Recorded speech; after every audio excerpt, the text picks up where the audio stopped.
Hay momentos en la vida en los que nos damos cuenta de que nuestra mayor fuerza no está en lo que mostramos al mundo, sino en lo que construimos cuando nadie nos observa. Esos momentos llegan como susurros incómodos, cuestionando por qué siempre esperamos aplausos para actuar, por qué necesitamos una audiencia para sentirnos reales. La persona más disciplinada que conocí me dijo una vez algo que cambió mi perspectiva para siempre. Los débiles actúan cuando se sienten motivados. Los fuertes actúan, sobre todo, cuando no se sienten motivados. Esa frase me incomodó profundamente porque desveló una verdad que no quería aceptar sobre mí mismo. ¿Cuándo fue la última vez que hiciste algo realmente importante sin contárselo a nadie? ¿Cuándo fue la última vez que trabajaste en un proyecto, en un sueño, en un cambio, sin publicarlo, sin buscar validación, sin esperar un aplauso? Si esa pregunta te incomoda, estás en el lugar adecuado, porque hoy vamos a desmontar juntos esa necesidad enfermiza de aprobación externa que nos mantiene pequeños. Tras décadas observando a personas que de verdad transformaron sus vidas, descubrí un patrón inquietante. Quienes más hablan de sus metas son quienes menos las alcanzan. Quienes más exponen sus procesos son quienes menos progresan. Existe una epidemia silenciosa de performance que está matando nuestra capacidad de crear valor real. Brian Tracy solía decir que el carácter se revela cuando nadie nos ve, pero vivimos en una era en la que solo existimos si alguien nos está mirando. Construimos una vida entera basada en likes, en comentarios, en reconocimiento externo, y olvidamos que toda gran conquista nace y crece en el silencio, en la disciplina invisible, en la obsesión productiva que nadie presencia. Stephen Covey nos enseñó que toda victoria pública está precedida de una victoria privada. Pero hemos invertido esa lógica. Queremos la victoria pública sin pagar el precio de la privada. Queremos los resultados de los obsesivos sin aceptar la locura necesaria de los obsesivos. Y ahí nos quedamos atrapados en un ciclo. Soñamos en grande, publicamos nuestros planes, recibimos algunos me gusta que nos dan una falsa sensación de progreso, y luego lo abandonamos todo porque la dopamina del reconocimiento ya se liberó. Hoy vas a descubrir por qué los grandes realizadores actúan como enfermos, silenciosos, implacables, obsesivos en la trastienda. Vas a entender cómo transformar esa necesidad de aprobación en combustible para crear. Pero, sobre todo, vas a aprender a callarte y a empezar a actuar como si tu vida dependiera de ello, porque realmente depende. Por eso, en este vídeo quiero mostrarte cómo desarrollar la disciplina invisible que convierte soñadores en realizadores. Pero necesitas comprometerte de verdad con esto. Escribe en los comentarios "Yo elijo producir". Hacerlo te llevará menos de 10 segundos y ayudará a fijar esta idea en tu mente, creando un anclaje mental, porque verbalizar y afirmar intenciones fortalece la claridad y la determinación interna. Ahora vamos a entender mejor cómo esta revolución silenciosa puede finalmente llevarte a la cima que mereces alcanzar. La adicción mortal a la validación externa. Existe una droga que circula libremente por nuestras venas cada día, y está destruyendo nuestra capacidad de construir algo verdaderamente significativo. Esa droga se llama validación externa, y su principal proveedor son las redes sociales, los comentarios ajenos, los elogios superficiales que recibimos cuando anunciamos nuestros planes grandiosos. Nuestro cerebro ha sido literalmente secuestrado. Cada vez que publicamos sobre un nuevo proyecto, cada vez que contamos a alguien nuestra próxima gran idea, cada vez que buscamos ese enhorabuena, que bien de los demás, nuestro sistema de recompensa libera dopamina que nos hace sentir como si ya hubiéramos logrado algo. Pero no hemos logrado nada. Solo hemos experimentado la ilusión del logro. Ese es el ciclo neurotóxico que mantiene a millones de personas atrapadas en la mediocridad. Acción mínima, exposición máxima, validación instantánea, vacío posterior, parálisis total. ¿Reconoces este patrón? Tienes una idea, la cuentas a todo el mundo, recibes algunos halagos, te sientes bien contigo mismo y después, nada. La motivación desaparece porque tu cerebro ya fue recompensado con el reconocimiento, no con el resultado. La neurociencia ha demostrado que cuando verbalizamos nuestros objetivos a otros, especialmente cuando recibimos apoyo y reconocimiento, nuestro cerebro interpreta esa validación social como si el objetivo ya estuviera parcialmente cumplido. Es como si corrieras una maratón y pararas en el kilómetro 5 para recibir una medalla. Tu sistema interno de motivación se confunde, se pierde, queda sin dirección. Piensa en la última vez que tuviste una idea realmente buena. ¿Qué hiciste primero? Probablemente corriste a contársela a alguien, ¿verdad? La publicaste en Instagram, lo comentaste con amigos, tal vez hasta escribiste en LinkedIn sobre tu nueva etapa de transformación. ¿Y después? La energía desapareció, ¿a qué sí? Porque ya habías recibido el reconocimiento que tu ego buscaba. Durante los próximos 7 días, haz algo distinto. Elige un objetivo, un proyecto, un cambio que quieras implementar en tu vida, y no se lo cuentes absolutamente a nadie. Ni a tu pareja, ni a tu mejor amigo, y mucho menos en redes sociales. Simplemente actúa. Trabaja en ese objetivo cada día, en silencio, como si fuera un secreto sagrado entre tú y el universo. Observa cómo te sientes. Al principio, notarás una extraña sensación de vacío, como si faltara algo. Esa es la abstinencia de la validación externa. Pero si resistes, si sigues actuando sin aplausos, algo extraordinario empezará a suceder. Descubrirás una fuente de energía interna que nunca supiste que existía. La neuroquímica de los guerreros silenciosos. Existe una diferencia fundamental entre dos tipos de personas, y esa diferencia está literalmente grabada en la estructura de su cerebro. Están los que actúan movidos por el placer inmediato, siempre buscando la próxima dosis de satisfacción, siempre dependiendo de estímulos externos para moverse. Y están los guerreros silenciosos, aquellos que desarrollaron la capacidad neural de actuar movidos por el propósito, incluso cuando no tienen ganas, especialmente cuando no las tienen. La neurociencia moderna ha revelado algo fascinante sobre cómo nuestro cerebro procesa las recompensas. Cuando actúas esperando reconocimiento inmediato, cuando trabajas buscando placer instantáneo, activas el sistema de dopamina rápida. Es como consumir drogas. Necesitas dosis cada vez mayores para sentir el mismo efecto, y cuando la droga se acaba, te sientes peor que antes. Pero cuando aprendes a actuar sin esperar recompensas inmediatas, cuando desarrollas la disciplina de trabajar en la oscuridad, en silencio, algo extraordinario ocurre en tu corteza prefrontal. Esta región del cerebro, responsable del autocontrol, de la planificación a largo plazo, de la capacidad de resistir tentaciones inmediatas, se fortalece literalmente. Es como un músculo que crece cuanto más lo ejercitas. Brian Tracy siempre hablaba de la diferencia entre personas orientadas a resultados y personas orientadas a actividades. Las personas orientadas a actividades se ocupan, hacen mucho ruido, parecen siempre muy productivas, pero al final del año poco ha cambiado en sus vidas. Las personas orientadas a resultados trabajan de manera distinta. Pueden pasar semanas o meses trabajando en algo sin mostrar progreso visible al mundo exterior, pero cuando emergen, lo hacen transformadas. Piensa en los atletas olímpicos. Pasan 4 años enteros entrenando en la oscuridad, sudando, sufriendo, superando límites, sin que nadie los vea, sin que nadie aplauda, sin que nadie reconozca su esfuerzo. El 99% de su trabajo es invisible. Y luego, en 10 segundos de competición, el mundo entero ve el resultado de 4 años de disciplina silenciosa. Esta es la química de la dopamina retrasada frente a la dopamina instantánea. Cuando entrenas tu cerebro para encontrar satisfacción en el proceso, no en el reconocimiento, cuando aprendes a disfrutar del trabajo bien hecho aunque nadie lo vea, desarrollas una ventaja neurológica enorme sobre quienes dependen de estímulos externos. Reserva 90 minutos de tu día para trabajar en algo verdaderamente importante. 90 minutos continuos, sin móvil, sin notificaciones, sin distracciones, sin contarle a nadie lo que estás haciendo.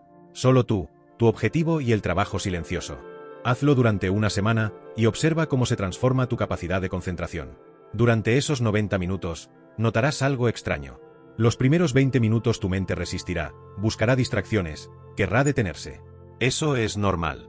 Tu cerebro está acostumbrado a recompensas rápidas. Pero si persistes, si atraviesas esa barrera, algo mágico ocurre entre los minutos 20 y 60.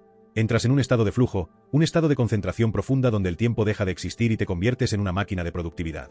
Y aquí está el secreto que pocos conocen. Cuanto más practicas estos periodos de trabajo intenso y silencioso, más fácil es entrar en ese estado. Tu corteza prefrontal se fortalece, tu capacidad de resistir distracciones aumenta y desarrollas lo que yo llamo los músculos de la disciplina invisible. Te vuelves capaz de hacer cosas importantes incluso cuando no estás inspirado, incluso cuando no estás motivado, incluso cuando nadie está aplaudiendo. La enfermedad santa de la obsesión productiva. Vivimos en una sociedad que demoniza la obsesión, que predica el equilibrio por encima de todo, que trata cualquier foco intenso como si fuera una patología peligrosa.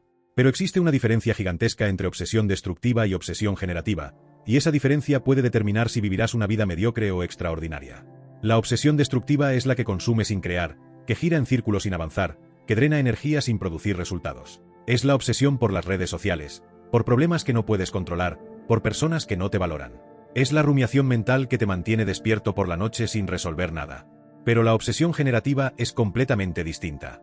Es el enfoque intenso dirigido a algo que importa, la capacidad de pensar en un proyecto mientras te duchas, de despertarte a medianoche con ideas sobre cómo mejorarlo, de sentir una excitación genuina al trabajar en él aunque nadie esté prestando atención. Esta es la enfermedad santa de los grandes realizadores. Miguel Ángel era obsesivo. Veía al David dentro del bloque de mármol incluso antes de empezar a esculpir.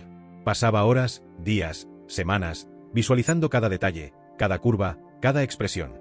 Para los demás parecía un loco hablando solo, moviendo las manos en el aire, dibujando formas imaginarias. Pero él estaba incubando una obra maestra en su mente antes de manifestarla en el mundo físico.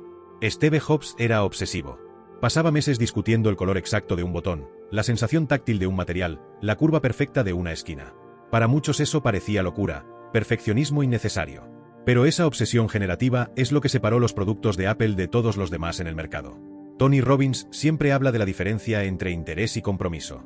Cuando estás interesado en algo, lo haces cuando te resulta conveniente. Cuando estás comprometido, lo haces especialmente cuando no lo es. Pero existe un tercer nivel, la obsesión productiva. Cuando estás obsesivamente productivo con algo, no lo haces, lo eres. Ese objetivo se convierte en parte de tu identidad. La primera hora de tu día es sagrada. Es el momento en que tu mente está más limpia, más enfocada, más receptiva. En lugar de revisar mensajes, noticias o redes sociales, dedica esa primera hora exclusivamente a tu proyecto más importante. Una hora de trabajo silencioso, intenso, obsesivo. Sin distracciones, sin excusas, sin excepciones. Durante esa hora, no solo estás trabajando en un proyecto. Estás entrenando tu mente para la obsesión productiva. Estás enseñando a tu cerebro que hay algo en tu vida más importante que el entretenimiento inmediato, más urgente que las demandas externas, más sagrado que la comodidad momentánea. Los síntomas de la obsesión productiva son inconfundibles. Te levantas pensando en el proyecto, te acuestas planificando el siguiente paso, tus conversaciones derivan naturalmente hacia el tema, sientes una energía física al hablar de ello. No es estrés, es excitación dirigida. No es ansiedad, es anticipación creativa. Pero cuidado, nuestra sociedad intentará convencerte de que esa intensidad es un problema, que deberías relajarte más, disfrutar de la vida, no exigirte tanto. Esa es la voz de la mediocridad que busca arrastrarte de nuevo al rebaño. Los grandes realizadores saben que hay momentos en la vida en los que es necesario ser obsesivo, en los que hay que enfermar por la excelencia, en los que el equilibrio se convierte en enemigo de la grandeza. El arte de ser invisible en un mundo de performers. Vivimos en la era de la transparencia radical, donde cada pensamiento se convierte en post, cada comida en foto, cada emoción en story. Estamos bombardeados a diario con el mensaje de que debemos exponernos, compartirlo todo, ser auténticos en cada instante. Pero esta cultura de la sobreexposición está matando nuestra capacidad de crear valor real, de desarrollar profundidad, de construir algo verdaderamente significativo. Existe un fenómeno psicológico devastador llamado fatiga de la autenticidad. Sucede cuando gastas tanta energía en ser transparente, en explicar tus procesos, en justificar tus elecciones, que ya no te queda energía para hacer el trabajo real. Es como un actor que dedica tanto tiempo a hablar sobre el personaje que nunca llega a interpretarlo. La verdadera creación siempre ha ocurrido entre bastidores. Mozart no componía sus sinfonías en directo en Facebook. Shakespeare no escribía sus sonetos en tiempo real en Instagram. Ellos entendían que existe una santidad en el proceso creativo que necesita ser protegida de la curiosidad pública, que debe incubarse en silencio antes de florecer a la luz. Pero nosotros hemos invertido esa lógica. Documentamos el proceso y olvidamos crear el producto. Filmamos los bastidores y descuidamos el espectáculo principal. Estamos tan ocupados siendo transparentes que nos hemos vuelto vacíos por dentro. Es como construir una casa de cristal. Todos pueden verla, pero nadie quiere vivir allí porque no hay privacidad, ni misterio, ni profundidad. Stephen Covey siempre hablaba de la importancia de las victorias privadas. Son esas conquistas que nadie ve, esos momentos de superación personal que ocurren lejos de los focos, esos pequeños actos de valor y disciplina que nadie aplaude pero que construyen el carácter. Esas victorias privadas son como las raíces de un árbol, invisibles, pero esenciales para sostener todo lo que es visible. En los próximos días, cada vez que trabajes en algo importante, desactiva por completo tus redes sociales. No basta con poner el móvil en silencio. Apaga los datos, desactiva las notificaciones, crea una barrera física entre tú y la tentación de la exposición. Observa cómo esto afecta tu energía creativa, tu capacidad de concentración, tu conexión con el trabajo. Notarás algo interesante. Cuando eliminas la posibilidad de compartir cada pequeño progreso, cuando suprimes la tentación de transformar cada idea en contenido, tu mente deja de pensar en términos de performance y empieza a pensar en términos de realización. Dejas de ser un actor interpretando a un creador y te conviertes realmente en un creador. Existe una diferencia fundamental entre la humildad verdadera y la humildad performativa. La humildad performativa necesita ser vista para existir, necesita ser reconocida para tener valor. La humildad verdadera trabaja en la sombra, crea valor sin pedir crédito, construye puentes que otros cruzarán sin saber jamás quién los construyó. El protocolo de los grandes realizadores. Existe un patrón de conducta que atraviesa culturas, épocas y sectores de la sociedad. Si estudias en profundidad a las personas que realmente construyeron imperios, que crearon legados duraderos, que transformaron no solo sus vidas sino también influyeron en el mundo que las rodeaba, descubrirás algo fascinante. Dominaron el arte de trabajar en la oscuridad mientras otros dormían, de construir en silencio mientras otros hablaban, de crear valor real mientras otros generaban solo ruido. Estos grandes realizadores desarrollaron lo que yo llamo el protocolo de la invisibilidad estratégica. No son personas tímidas ni reclusas. De hecho, muchos de ellos son extremadamente carismáticos e influyentes. Pero comprendieron una verdad fundamental. Existe una diferencia abismal entre la confidencia y la exposición innecesaria, entre el liderazgo genuino y la performance constante. Warren Buffett, uno de los inversores más exitosos de la historia, pasó décadas estudiando empresas, leyendo informes, analizando números, tomando decisiones que movían miles de millones de dólares. El 99% de ese trabajo ocurría lejos de las cámaras, lejos de los focos, en despachos silenciosos donde se sumergían las complejidades del mercado. Cuando por fin hablaba, cuando finalmente tomaba una decisión pública, el mundo entero escuchaba porque sabía que esas palabras estaban respaldadas por años de trabajo invisible. La diferencia entre esos gigantes y la persona común no está en el talento natural, ni en la suerte, ni en las conexiones. La diferencia está en la capacidad de sostener largos periodos de trabajo intenso sin necesidad de validación externa, en la habilidad de encontrar satisfacción en el proceso aunque nadie esté prestando atención, en la disciplina de mantener el foco en resultados a largo plazo mientras otros se distraen con recompensas inmediatas. Brian Tracy descubrió que las personas altamente eficaces comparten un rasgo común: tratan su tiempo como el recurso más valioso del universo. Protegen sus horas de trabajo profundo como un tesoro sagrado. Saben que cada minuto gastado explicando lo que van a hacer es un minuto menos haciendo lo que realmente hay que hacer. Esto no significa aislamiento social ni arrogancia. Significa discernimiento estratégico sobre cuándo hablar y cuándo actuar, cuándo buscar aportes externos y cuándo confiar en tu brújula interna, cuándo compartir y cuándo proteger. Es la diferencia entre un buceador experimentado que sabe exactamente cuándo salir a respirar y un nadador aficionado que permanece en la superficie porque teme a las profundidades. Durante los próximos 21 días, prueba algo radical. Informa de tus progresos únicamente a ti mismo. Crea un ritual diario en el que registres por escrito lo que hiciste, lo que aprendiste, dónde avanzaste y que necesitas mejorar. Pero mantén ese registro completamente privado. No lo compartas en redes sociales, no se lo cuentes a tus amigos, no busques validación externa. En esas 3 semanas vas a descubrir algo extraordinario sobre ti. Te darás cuenta de que tu motivación para trabajar no disminuye cuando eliminas la expectativa de reconocimiento externo. Al contrario, se purifica. Empiezas a trabajar por el propio trabajo, por la satisfacción intrínseca de la creación, por el placer genuino de ver cómo algo crece bajo tus cuidados. El buzo de perlas entiende un principio que pocos dominan. Cuanto más profundo bajas, más valioso es lo que encuentras.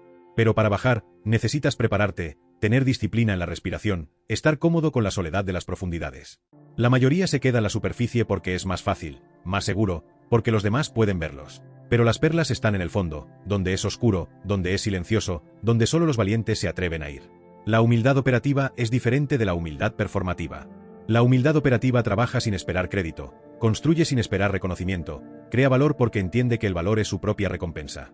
Es la humildad de quien sabe que los resultados hablarán más alto que cualquier propaganda, que el trabajo bien hecho es la validación más auténtica. Transformar la soledad en combustible de creación. La soledad es probablemente la emoción más incomprendida de la experiencia humana. Nuestra sociedad la trata como una enfermedad que hay que curar, un estado que debe evitarse a toda costa, una señal de fracaso social. Pero existe una diferencia fundamental entre la soledad destructiva y la soledad creativa, y esa diferencia puede determinar si desperdicias tu potencial o lo realizas plenamente.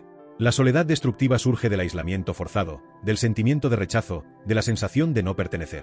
Es pasiva, reactiva, alimentada por el resentimiento y la autocompasión. Es la soledad de quien se aleja del mundo porque el mundo le ha herido, de quien se aísla porque no logra conectar genuinamente con los demás. Pero la soledad creativa es completamente distinta. Es una elección consciente, una decisión estratégica de apartarse temporalmente del ruido externo para conectarse con la propia fuerza interior. Es activa, generativa, alimentada por la curiosidad y el propósito. Es la soledad de quien entiende que ciertas creaciones solo nacen en el silencio, que algunos descubrimientos solo ocurren cuando dejas de ser influido por las opiniones ajenas. Napoleón Hill pasó años estudiando la mente de los grandes realizadores y descubrió que todos habían desarrollado la capacidad de transformar momentos de soledad en periodos de creación intensa. No veían el tiempo en solitario como un castigo, sino como un privilegio. No como ausencia de compañía, sino como presencia de posibilidades. Piensa en los monjes tibetanos que pasan años en retiros silenciosos. No huyen de la vida, se sumergen más profundamente en ella. No se aíslan por miedo, se concentran por sabiduría. Han comprendido que el silencio exterior es necesario para acceder a la riqueza interior, que la ausencia de distracciones externas permite que emerjan los verdaderos hallazgos internos. La neuroplasticidad de la soledad productiva es fascinante. Cuando dedicas tiempo de forma regular a trabajar solo, concentrado, sin distracciones sociales, tu cerebro literalmente se reorganiza.